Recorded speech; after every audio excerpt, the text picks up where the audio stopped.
everyone, how are you? I hope that you all are doing very well. So, I'd like to welcome all of you to my English class today. So, let's study the first chapter from Hornbill. As you all know, core, English core 11, for standard 11, English core, Hornbill. So, we are starting from that. The very first poem. The name of the poem is A Photograph, written by Shirley Toulson. Actually, this poem is a tribute to her mother.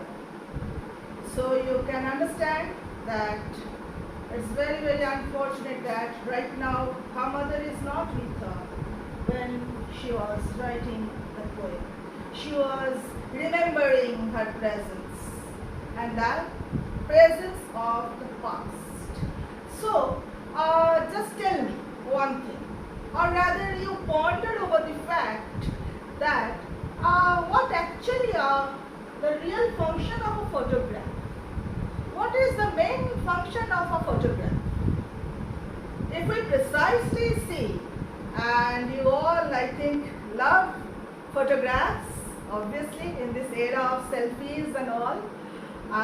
So the main function of photograph is to capture memories, to capture sweet memories of the past. So let's start the poem with a linear explanation, that means line by line explanation, both in English as well as in Hindi. So the cardboard shows me how it was when the two girl cousins went paddling. So it was all about the poet's mother's childhood days, when the poetess's mother was a child. So at that time she went for sea holiday, and therefore along with two girl cousins went on paddling, each one holding one of my mother's hands, and both of them, that means along with the mother, three of them, and both of them hold each hand of the poetess's mother.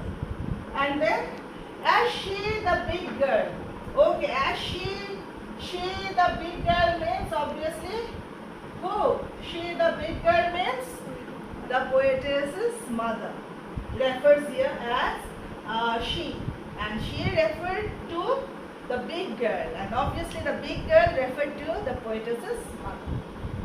Now, at that time she was 12 years or so. She was a child of 12 years or so at that time.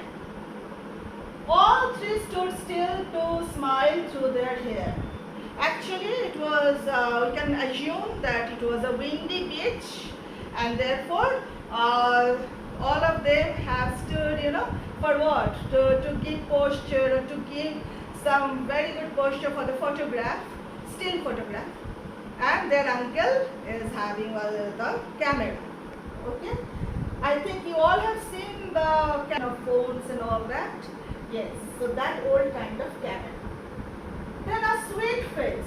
A sweet face.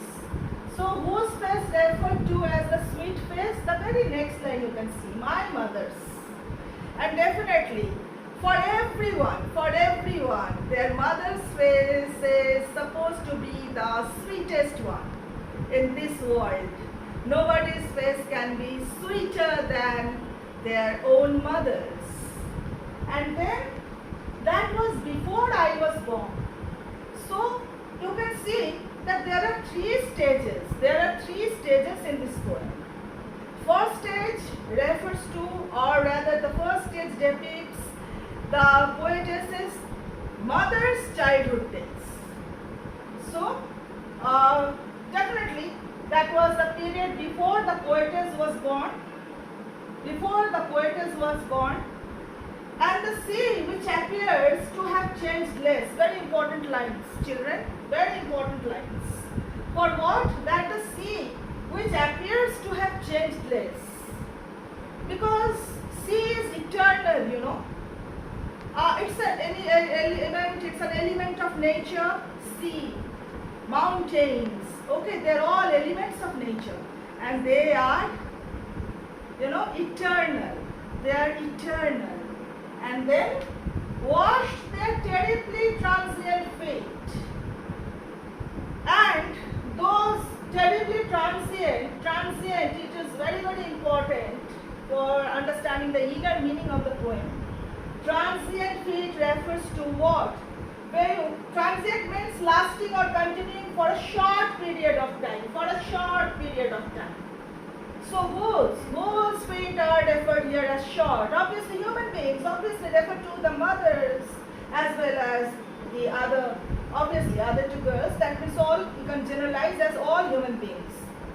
The lifespan of every human being is transient in comparison with the nature. Nature is eternal, and man's life is temporary in comparison with the lifespan of the nature as well as the natural elements.